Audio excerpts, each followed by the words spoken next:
오늘 말씀 마태복음 6장 9절 말씀입니다. 마태복음 6장 9절 말씀 우리 한 목소리로 함께 읽습니다. 그러므로 너희는 이렇게 기도하라. 하늘에 계신 우리 아버지여 이름이 거룩히 여김을 받으시오며 아멘. 할렐루야. 우리 8월의 네 번째 주일에 예배 오신 여러분들 주님의 이름으로 축복하고 환영합니다. 어제가 24절 기중 14번째인 처서인데 오늘도 그렇고 어제도 그렇고 막 너무나 덥죠. 뭐 대구는 뭐 34도 막 이렇게 나왔다는데 처서 뜻이 머무를 처 아닙니까? 머무를 처 더울 서자인데 안 멈추는 것 같아요. 금주도 뭐 30도 넘는다고 합니다. 이 처서에 관련된 속담이 하나 있죠. 우리 모기님께서 처서가 지나면 입이 삐뚤어진다 이랬는데 입이 삐뚤어진 모기도 지금 볼 수가 없을 정도로 너무나 무덥습니다. 여전히 지속되어지는 더위로 인해서 어려움 당할 수 있겠지만 또 이제 9월 뭐 중수까지 계속 무더위가 이어질 거라고 하는데 우리 한 주 동안 뭐 특별히 우리 뭐 휴가도 저희는 뭐 와이프가 좀 다쳐서 이번 주에 가지만 휴가 기간도 좀 끝난 것 같고 이제 금주가 사실상 이제 아직 다음 주 주일이 한번 남아 있지만 금주가 이제 8월의 이제 마지막 주간이잖아요. 8월의 마지막 주간도 무더위 가운데서도 건강하시고 늘 승리하시는 저와 여러분 되기를 주님의 이름으로 축복합니다. 이렇게 날씨가 이제 온날 하로 인해서 처서가 처서답지 못하는 변덕스러운 이런 날씨 가운데 있는데 우리 신앙은 시간이 지나면 지날수록 변덕스럽지 않고 믿음의 균형을 이룰 수 있는 무게중심 잡기가 있었으면 좋겠다라는 생각을 해보게 됩니다. 우리 선박 그 바다에 뛰어오는 선박을 운행할 때에 중심을 두고 있는 하나의 요소가 바로 이 평형수입니다. 물을 채워 넣는 거거든요. 배 안에. 그 이유가 무거운 애들을 이렇게 싣고 가면 이게 기울기가 걸리니까 이게 무게 중심을 맞춰서 평형수가 좀 빠지기도 하고 또 무게가 많이 안 나간다. 그러면 평형수를 좀 넣어서 그 중심을 좀 맞추는. 그래서 이게 좀 잘 안 돼서 세월호 때도 이거 잘 안 맞춰서 넘어지기도 하고 뭐 다른 요소도 있지만 뭐 이랬던 경험을 여러분 알 수 있을 거예요. 우리 신앙의 이 평형수 마찬가지인 것 같아요. 기우뚱기우뚱 되지 않고 모자르면 채워주고 또 너무 과하면 또 빼낼 수 있는 이런 모습들, 흔들지 않는, 변덕스럽지 않는, 그래서 늘 하나님의 은혜 안에 살아갈 수 있는 신앙의 무게 중심. 그것이 과연 무엇일까? 우리는 고민을 할 필요 없이 그것은 바로 기도다라는 생각을 하게 됩니다. 우리 감리교에서 요새 기도 100년 운동을 하고 있거든요. 우리 올해도 우리 마지막 정도에 우리도 함께 참여할 텐데 전국에 있는 교회가 한번 참여하여서 이 100년의 기간 동안 우리 기도해보자. 매뉴얼도 다 있어서 어렵지는 않습니다. 24시간 우리가 기도하는 그 기도의 프로그램인데 기도의 일들을 많은 교회에서 또 하고는 있지만 정말 이 믿음의 평형수와 같은 기도로 살아가고 있는가에 대한 부분들은 좀 아직 아쉬운 부분들이 있죠. 지난번에 통일은 무엇인가라는 그 정의에 대해서 하나님의 손에 하나가 되어짐을 통일로 우리가 정의를 하자라고 얘기했듯이 누군가가 우리 믿음의 사람들에게 기도가 뭐예요? 라고 물어보면 우리가 잘 알고는 있지만 막상 대답을 하면 좀 어렵단 말이죠. 기도란 무엇일까? 이렇게 중요한 믿음의 평형수와 같은 신앙의 균형을 잘 맞춰야 하는 그런 이 기도는 무엇일까? 우리는 이렇게 얘기할 수 있습니다. 기도는 하나님과의 사귐이다. 우리 한번 따라합시다. 기도는 하나님과의 사귐이다. 하나님과의 사귐이다. 이 기도라는 것이 왜 하나님과의 사귐이냐면 우리가 누군가를 사귀고 누군가를 알고 했을 때 이건 뭐 한두 번 만나서 사귄다, 안다, 만나다 뭐 관계를 유지하고 있다라고 볼 수가 없죠. 그저 지나가는 사람일 뿐인 겁니다. 근데 사귄다라는 단어를 쓰려면 이건 뭐 한두 번 만나는 걸로 안 되겠죠. 그리고 안에 있는 내용도 얘기도 하고 속 얘기도 하고 공감대도 있고 이렇게 되어지는 것을 사귐이라 얘기하듯이 우리가 기도라는 것이 그저 한번 앉았다 끝나는 것이 아니라 그저 주님하고 끝나는 것이 아니라 주님과 늘 대화하고 나의 아픔을 얘기하고 주님의 음성을 듣고 또 주님의 뜻대로 행하는 것, 그것을 이제 사귐이라고 하듯이 기도는 하나님과의 사귐이다라고 이야기할 수 있을 겁니다. 우리 주님께서 그것을 가장 중요하게 여기셨기 때문에 주님은 뭐 사역 시작할 때부터 마칠 때까지 십자가에서 가상칠언을 얘기하실 때 뭐 세 개가 기도이잖아요. 제자를 부르실 때도, 또 제자를 파송할 때도, 또 많은 사역 중에도 어렵고 힘들고 시간도 없고 잠도 못 주시고 식사도 못 하실 때에도 기도는 늘 챙기셨단 말이에요. 왜? 하나님과의 그 사귐이 끊어지면 안 되기 때문인 거죠. 그래서 그렇게 중요한 기도, 그 기도 중에 우리 주님이 우리에게 직접 가르쳐 주신 기도가 있죠. 그것이 바로 주기도문입니다. 우리 3주 동안 그 주기도문에 대해서 한번 좀 살펴볼 예정인데, 목사님 뭐 주기도문 그거 3주 동안 할 만큼 뭐 내용물이 됩니까? 그렇게 생각할 정도로 우리는 그저 외웠으니까 다 아는 걸로 생각을 하고, 그저 한번 얘기했으니 그것이 다 완성된 것으로 생각을 하지만, 우리 3주 동안 이 주기도문이라는 것이 얼마나 우리에게 큰 힘이고, 또 이거 그냥 해서는 안 될 것인 무엇인지를 좀 한번 자세히 또 깊이 한번 살펴볼 필요가 있어서 한번 3주 동안 그 말씀을 함께 나누려고 하는데요. 토마스 아퀴나스는 이 주기도문을 뭐라고 얘기했죠? 가장 완벽한 기도다. 기도 잘 못해요, 기도 잘 몰라요 할 때 우리 주기도문 해도 된다라고 얘기를 하는 거죠. 마틴 루터는 뭐라고 되어 있습니까? 기독교의 모범 기도문이다라고 얘기를 했어요. 주님이 가르쳐 주신 기도니까 그 어떤 것보다도 가장 모범적인 기도문이겠죠. 이렇게 주님이 우리에게 가르쳐 주신 가장 완벽한 기도, 모범의 기도문, 가장 위대한 기도의 유산인데, 우리가 이 기도의 힘을 가지고 우리가 나아가야 하지만, 우리가 그 일들 앞서 말씀드린 것처럼 그저 주기도문을 외우고 있다고 해서 그것이 내 삶과 어떤 영향력이 있는지를 전혀 생각하지 않은 채 우리 그저 외우고 나간단 말이죠. 그래서 미국 성공회는 주기도문을 할 때, 우리는 이제 수요일에 주기도문을 하는데, 주기도문을 할 때 이렇게 시작한다고 해요. 이제 담대히 우리 주님 그리스도께서 가르쳐 주신 기도를 드립시다. 그저 주기도문 합시다가 아니라 이제 어떻게 담대히라. 이제 담대히 우리 주님께서 가르쳐 주신 주기도문을 하겠습니다라고 얘기를 한단 말이에요. 그저 주기도문 외우면 될 것을 왜 이제 담대히라는 이야기를 할까? 그저 외우고 끝나는 것 아니에요? 빨리 지나가는 어떤 예배 순서 하나 있는 것 아닙니까? 라고 얘기하는, 그것이 우리의 어떤 습관화되어 있는 가장 중요한 기도이지만, 가장 모범적인 기도이지만, 우리는 그저 생각 없이 습관적으로 드려지는 기도이기에 이제 담대히 주기도문을 우리 한번 살펴볼 예정입니다. 우리 주기도문이 그냥 하루 한 번 일회용의 기도가 아니죠. 암송하고 있다고 해서 우리가 다 알고 있는 것도 아닙니다. 누군가는 뭐 기도는 119다, 중요할 때 우리가 하는 거다. 아유, 맞죠? 그런데 우리가, 여러분 뭐 지난주에 119 부른 적 있습니까? 우리 119 제대로 잘 안 불러요. 중요한 건 아는데 잘 쓰지 않습니다. 또 어떤 분들은 뭐 이게 인터넷 쇼핑몰처럼 또 어떤 도깨비 방망이처럼 필요할 때만 쓸 수 있는 그런 기도들이라고 생각했는데, 이제 우리는 그런 형식적이고 아무렇지도 않고 담대하게 외우지 못하고 시작하지 못했던 그러한 이 주기도문을 통하여서 다시 한번 이 기도문을 통하여서 어떤 하나님의 심오한 말씀과 또 우리에게 허락하여 주시는 은혜가 있을까를 살펴보기를 원합니다. 주기도문이 원문하고 좀 다르겠죠. 왜냐하면 번역된 거니까.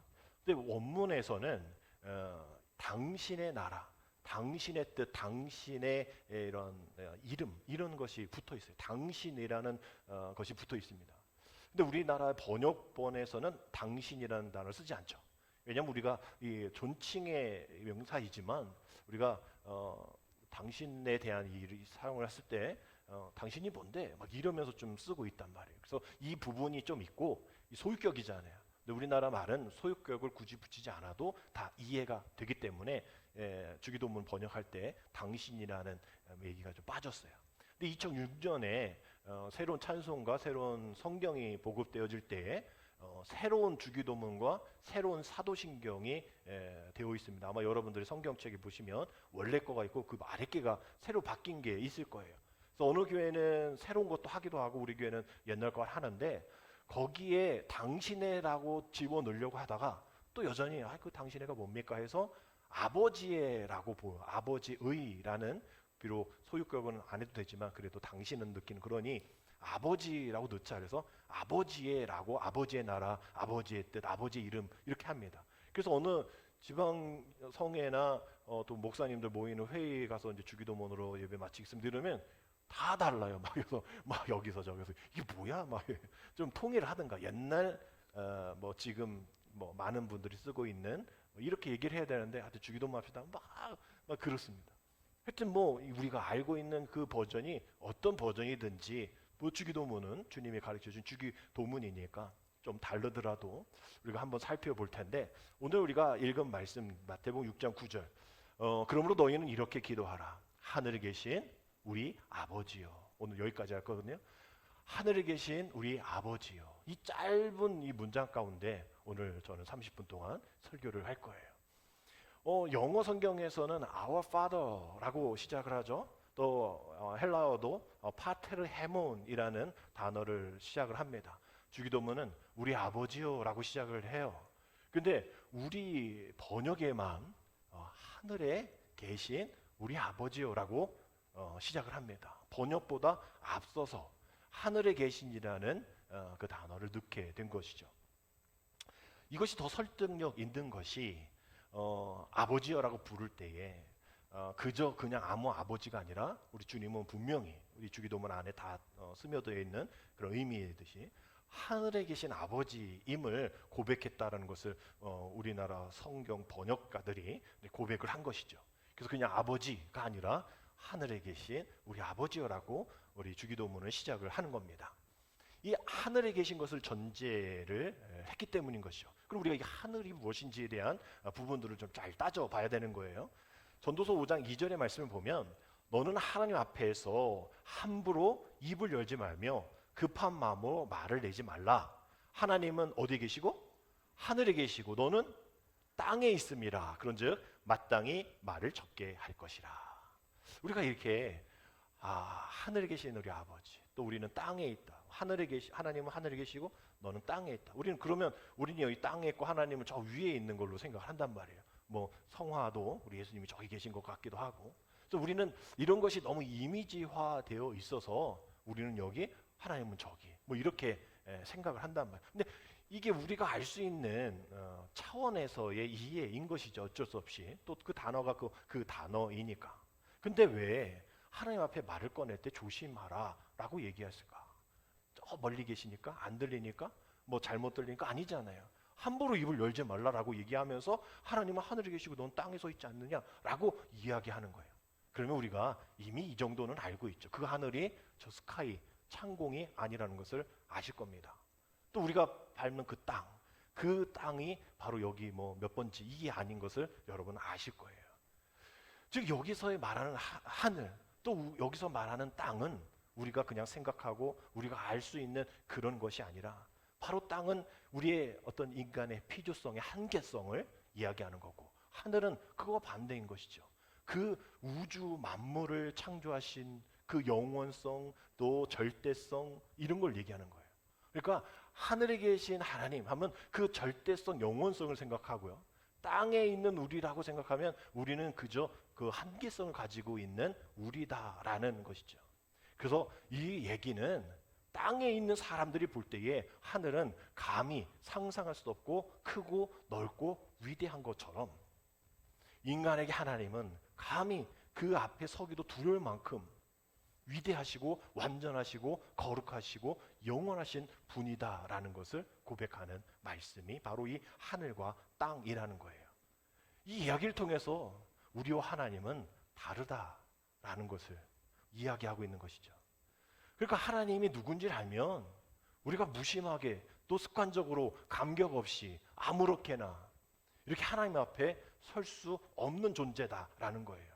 그래서 우리가 하늘에 계신 우리 아버지라고 시작을 하면서 주기도문을 할 때 전제가 깔려 있는 거예요. 내가 지금 누구 앞에 이 기도를 하고 있는가?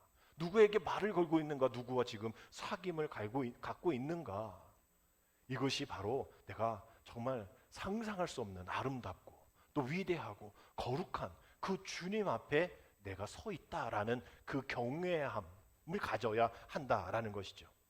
근데 우리는 하나님을 그것을 좀 깎아내리잖아요. 왜? 내가 핸들링 해야 되니까. 내가 마음대로 하고 싶으니까. 내가 이렇게 하면 저렇게 하라고 좀 명령하고 싶으니까 우리는 그런 경외함이 없어요. 내 안에, 내 속에, 내 머리 가운데, 내 영역 가운데에 쏙 들어와 계셔야 하는 하나님으로 우리가 찾고 조정하기 때문인 겁니다. 그래서 내가 조정할 수 있는 하나님 나라를 원하는 거예요. 그런 하나님을 원하는 거고 그 하나님의 뜻을 원하는 겁니다. 나를 귀찮게 하는 하나님이 아니라 고분고분 말을 잘 듣는 하나님. 내가 하나님을 따르는 것이 아니라 오히려 하나님이 나를 따르고, 내가 말씀을 따르는 것이 아니라 그것에 순종하는 것이 아니라 그 말씀이 나에게 순종할 수 있도록 만들어내는, 이게 지금 사탄의 방식들이잖아요. 이단들의 방식들이잖아요. 정말 하나님 앞에서 경외함을 느끼고 또 정말 담대함을 가지고 나아가야 할 우리가 전혀 반대의 모습으로 나아가고 있다는 거예요. 그래서 헨리 나우엔이 이렇게 얘기했죠. 기도란 어떤 것이다? 위험한 것이다. 제대로 기도하기 위해서는 대단한 용기가 필요하다라고 얘기를 하는 거예요. 왜냐하면 땅에 있는 우리가 하늘에 계신, 즉 완전하지 못한 우리가 완전하신 하나님 앞에 서서 하나님께 이야기하는 것이기 때문이라는 것이죠. 그래서 우리가 주기도문을 할 때 하늘에 계신, 그것을 시작하기 전부터 우리는 마음의 세팅이 있어야 되는 거예요. 나는 땅의 사람이구나. 우리 죄인 암하레츠라는 단어가 땅의 자식이잖아요. 암하레츠, 땅의 자식. 죄인인 우리가 전능하신 하나님 앞에 내가 뭐라고, 하나님 앞에 내가 뭐라고 기도하고 예배하며 나아갈 수 있을까? 정말 점점 좀 겸손해지고 좀 경외심을 느끼면서 시작을 해야 되는 거예요.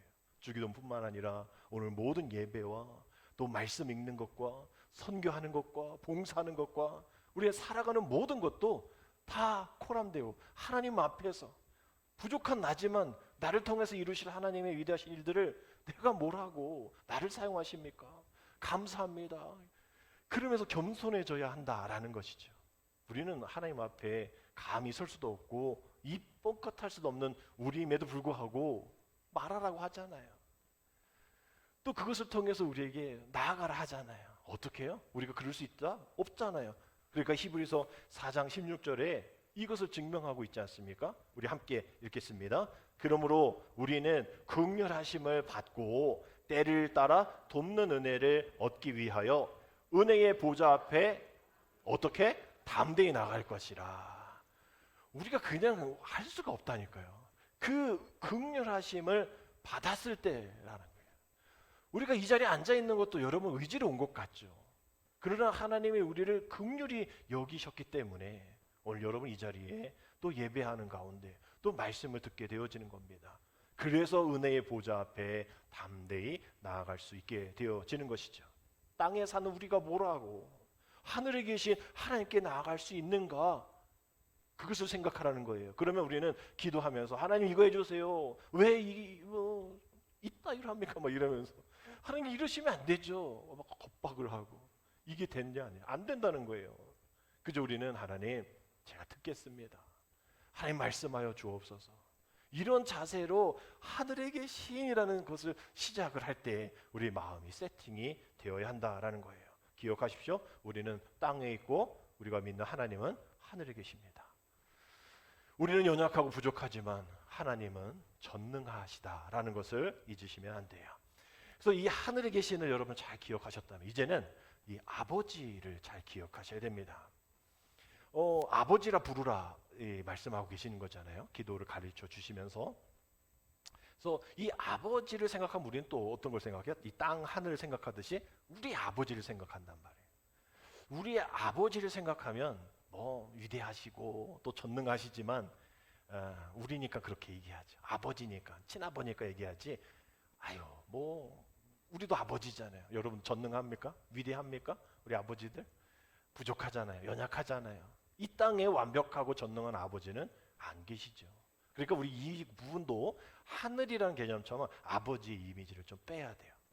근데 이 아버지 이미지를 빼기는 좀 애매하거든요. 그러니까 아버지라 썼고, 뭐 이제 요즘에 뭐 이단들이 어머니 하나님 막 이렇게 장글자 막 이렇게 하잖아요. 그 어머니 막 얘기하는데 이걸 다 빼야 되는 거예요. 그러나 성경에서 그래도 우리의 육신의 아버지에 대한 그 상을 이야기하고 있는 것은 우리 주보 표면에 있는 누가복음 15장에 나와 있는 잃어버린 탕자의 비유의 그 아버지 정도는 된다라고 얘기를 우리 주님이 하시는 거죠.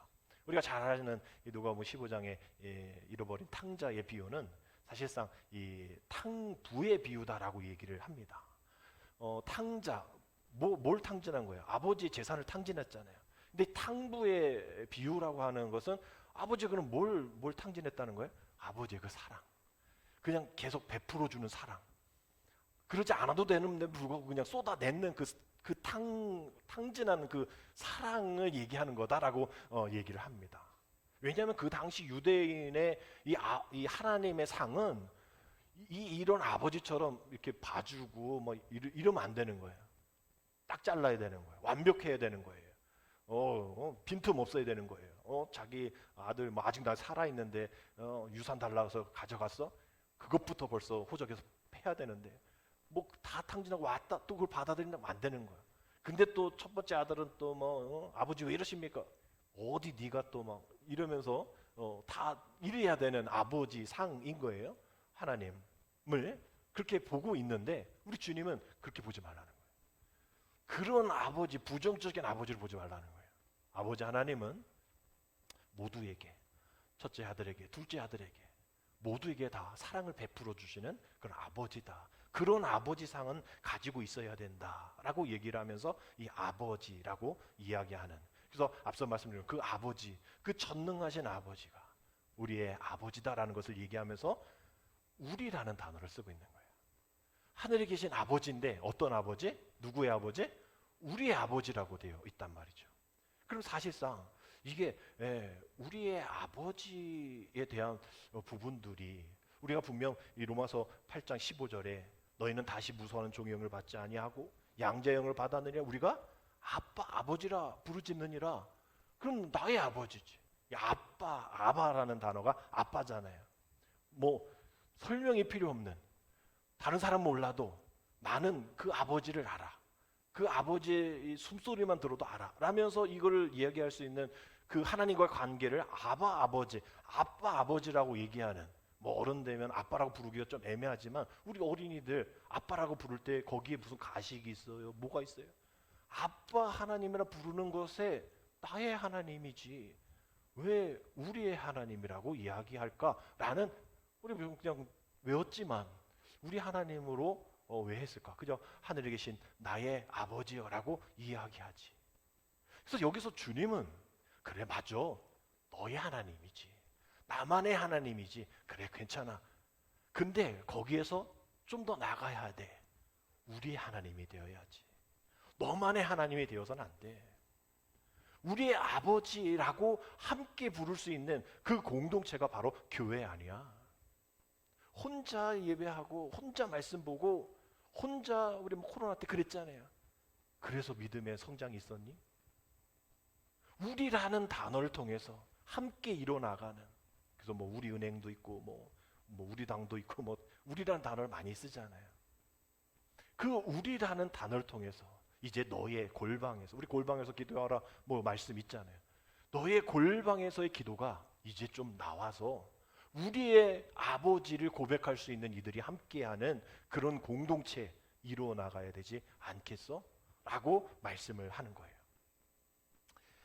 마태복음 22장에 보면 율법학자들이 예수님께 우리가 알고 있는 613개 정도의, 그 당시 613개의 율법이 있는데 우리가 이걸 뭐 그런 얘기는 안 했지만 지키는 게 좀 힘들어요. 첫 번째 613번째 이게 좀 더 있어서 우리가 앞에 있는 뭐 10개만이라도 좀 했으면 좋겠는데 당신이 생각하는 이 613개 중에 가장 중요한 계명은 무엇인지 얘기해 주세요 라고 율법학자들이 예수님께 도전 아닌 도전을 했단 말이에요.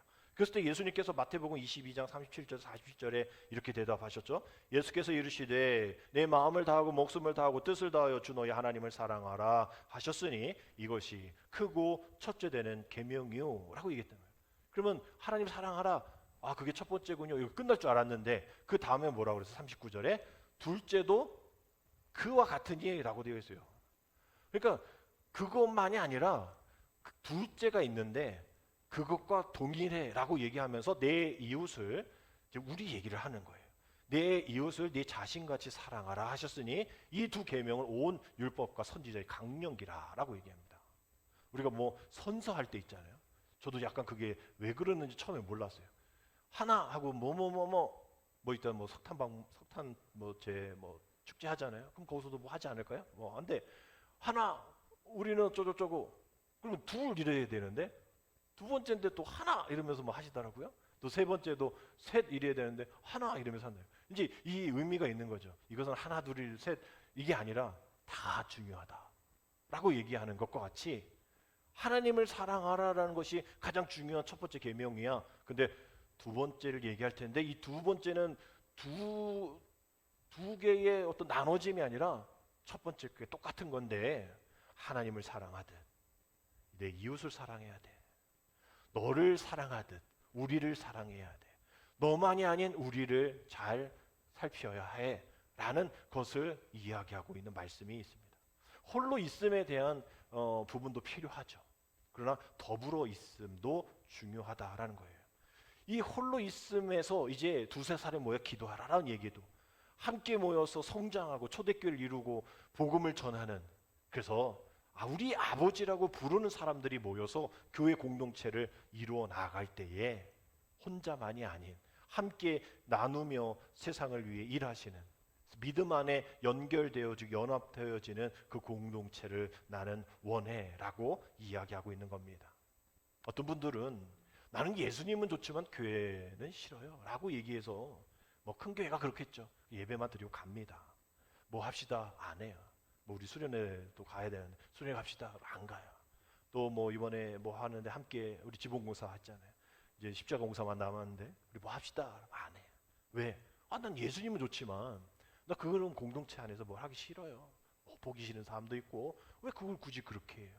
그래서 요즘 교회들은 뭐 우리는 아니지만 대형 교회, 큰 교회들은 점심 시간에 봉사를 할 사람이 없어서, 아니 대형 교회인데 사람들이 많은데 왜 봉사할 사람 없을까? 다 그렇게 얘기한대요. 아니 우리가 헌금 내잖아요. 예산 뭐 많은데, 결산 많은데 그 용역 쓰면 되죠. 뭐 요즘 군대에도 훈련소에서 뭐 제1제당 애들이 막 다 와서 밥 해주고 식판도 안 닦는데 자동으로 다 식판 닦는다고 그러잖아요. 뭐 우리가 왜 굳이 그래야 됩니까? 라고 얘기하는 것과 마찬가지로 난 예수님은 좋아. 예수님 그 복음 그건 내가 믿지만 나 교회, 공동체, 그 우리라는 것은 내가 별로 받아들이고 싶지 않아요 라고 이야기하는 그런 문화들이, 또 문화라고 보기에는 그렇지만 이런 풍조가 우리 교회 안에 있다 말이에요. 우리 교회는 그래도 어제도 막 열심히 청소하시고 오늘 이따 식사를 준비를 하시는데 우리 주변의 다른 교회도 이게 잘 안 돼가지고 그냥 한 달에 한 번, 또 아니면 또 간편식으로 한단 말이에요. 정말 어렵고 힘든 봉사이죠. 그러나 우리가 나 혼자만이 아닌 우리가 함께 일들을 통해서 함께 섬기며 나누는 일들이 참 좋은 거거든요. 그래서 이러한 일들이 나의 삶 속에, 내 개인적인 삶 속에 역사하시는 하나님도 위대한 하나님이시지만 기도를 시작하면서 우리 주님이 말씀하시는 기도를 시작하면서 너만 생각하지 말고 우리를 생각하면서 그 교회 공동체 안에서 이루어지시는 하나님의 역사를 기대해 라고 얘기를 하시는 거예요. 그래서 이 하나님을 우리가 우리 아버지, 하늘에 계신 우리 아버지라고 기도할 때에 이것이 나만을 위한 기도가 아니라 앞서 말씀드린 이 돌아온 탕자의 비유처럼 주님을 떠난 이들도 있고 또 아직 주님을 모르는 이들도 있고 그 일들을 위해서 우리라는 모임을 가진 교회가 그들을 향해서 우리 하나님을 전할 수 있는 그러한 일들, 그런 잃어버린 이들까지도 내 이웃을 내 몸같이 사랑하라는 그 안에, 그 카테고리 안에 그 하나님의 영역을 넓혀야 한다라는 이야기를 하는 겁니다. 아버지의 품, 또 아버지의 은혜 안에 너만이 아니라 우리가 함께 그 일들을 또 확장시켜 나가야 한다라는 것이죠. 이것이 전도이고, 오늘도 함께 전도할 텐데 전도이고, 이것이 우리의 선교인 겁니다. 잃어버린 우리의 형제자매를 되찾는 뜻인 것이죠.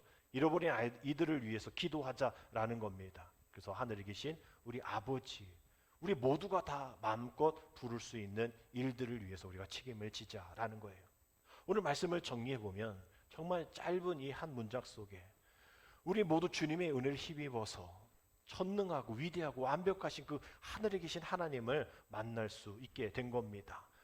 하나님이 하늘에 계시다라는 것, 그 하나님을 우리는 아바, 아버지, 아빠라고 부를 수 있는 담력, 그것을 더욱더 우리가 행함으로 친근하게 우리를 맞아주시는 우리의 아버지, 또 나의 아버지만이 아니라 우리의 이웃의 아버지, 우리의 원수의 아버지, 무신론자의 아버지, 다른 종교인들의 아버지. 그래서 우리가 이 하늘에 계신 우리 아버지 짧은 한마디 안에도 충분한 기도가 될 수 있다라는 거예요. 계속 묵상하다 보면 정말 짧은 몇 초도 1초도 걸리지 않죠. 하늘에 계신 우리 아버지, 그저 무심코 우리가 지나왔던, 그저 외웠던 이 첫 문장이 정말 우리가 담대하지 않고서는 고백할 수 없는 많은 그러한 의미가 내포되어져 있구나. 그래서 기독교가 기도의 교이며, 교회가 기도의 집이며, 우리 성도가 기도인이라는 것을 우리가 깨닫는다면, 우리가 말씀드린 것처럼 현재 8월의 마지막 주간이죠, 사실상. 그러니까 이 8월의 마지막 주간, 우리가 하나님 은혜 가운데에 어떻게 살아야 할지, 하루의 삶을 시작할 때 우리가 어떻게 하루를 시작해야 될지, 또 중요한 문제 앞에서 우리가 어떻게 이 문제를 해결해 나가야 할지, 어떻게 결정을 해 나가야 할지 할 때, 우리가 고민되어지고 어떤 기도를 할지 모를 때 하늘에 계신 우리 아버지, 이 모든 거, 앞으로 더 7개가 더 남아 있잖아요. 7개의 더 강구이니까. 이것이 정말 우리의 마음 깊은 곳에서 나오는 기도가 되어진다면 8월의 마지막도, 또 우리 하루의 시작도, 우리 모든 어려운 결정들도 우리가 은혜 가운데에 시작을 하며 결정할 수 있으리라 생각을 합니다. 하늘에 계신 우리 아버지를 부르며 그 속에 담겨있는 그 의미를 마음에 새기고 신비 가운데 새겨서 이제 시작되어지는 3주 동안 이 말씀을 함께 나눌 텐데, 우리가 이렇게 되지 말기 위해서 우리가 주기도문을 하는 거거든요. 이 우크라이나 성벽에 적혀있는 기도문인데, 우리가 이렇게 되지 않기 위해서 우리가 주기도문을 다시 고백하는 겁니다. 우리 함께 이 말씀을, 이 기도문을 읽고서 오늘 말씀을 마치겠습니다. 우리 함께 읽습니다. 하늘에 계신 하지 말아라. 세상 일에만 빠져 있으면서 우리 일 하지 말아라. 너 혼자만 생각하며 살아가면서 아버지 하지 말아라. 아들 딸로서 살지 않으면서 아버지 이름이 거룩히 빛나시며 하지 말아라. 자기 이름을 빛내기 위해서 안간힘을 쓰면서 아버지의 나라가 오시며 하지 말아라. 물질 만능의 나라를 원하면서 아버지의 뜻이 하늘에서와 같이 땅에서도 이루어지소서 하지 말아라. 내 뜻대로 되기를 기도하면서 오늘 저희에게 일용할 양식을 주시고 하지 말아라. 가난한 이들을 본체 많체 하면서 저희에게 잘못한 일을 저희가 용서하오니 저희 죄를 용서하시고 하지 말아라. 누구인가 아직도 앙심을 품고 있으면서 저희를 유혹에 빠지지 않게 하시고 하지 말아라. 죄 지을 기회를 찾아다니면서 악에서 구하소서 하지 말아라. 악을 보고도 아무런 양심의 소리를 듣지 않으면서 아멘 하지 말아라. 주님의 기도를 진정 나의 기도로 바치지 않으면서. 아멘. 기도드립니다. 하나님, 오늘 말씀을 통해 그동안 아무 생각 없이 외웠던 주기도문의 시작이 우리의 삶에서 얼마나 가장 중요한 위치에 있는지를 알게 하시니, 깨닫게 하시니, 발견하게 하여 주시니 감사를 드립니다. 우리의 기도의 내용을 잘 살펴서 기도에 담긴 우리의 모습이 어떠한지를 생각하며 하나님 앞에 설 자격이 없는 우리들, 담대히 나아갈 자격이 없는 우리들, 주님의 은혜로 보혈로 우리를 세워주신 그 은혜를 깊이 감사하며, 그리하여 우리의 기도가 잃어버린 자들의 일을 위해서 기도하며 안타까움을 가지고 전도하며 선교하며 봉사하며 섬기며 살아갈 수 있는 우리가 되어질 수 있도록 인도하여 주옵소서. 주님의 기도가 늘 날마다 우리 입술과 우리 삶의 날마다 함께하여서 주님을 닮아가는 변화된 인생 살아갈 수 있도록 하나님 인도하여 주옵소서. 바꿔 주시옵소서. 새 옷 입혀 주옵소서. 예수님의 이름으로 감사하며 기도드립니다. 아멘.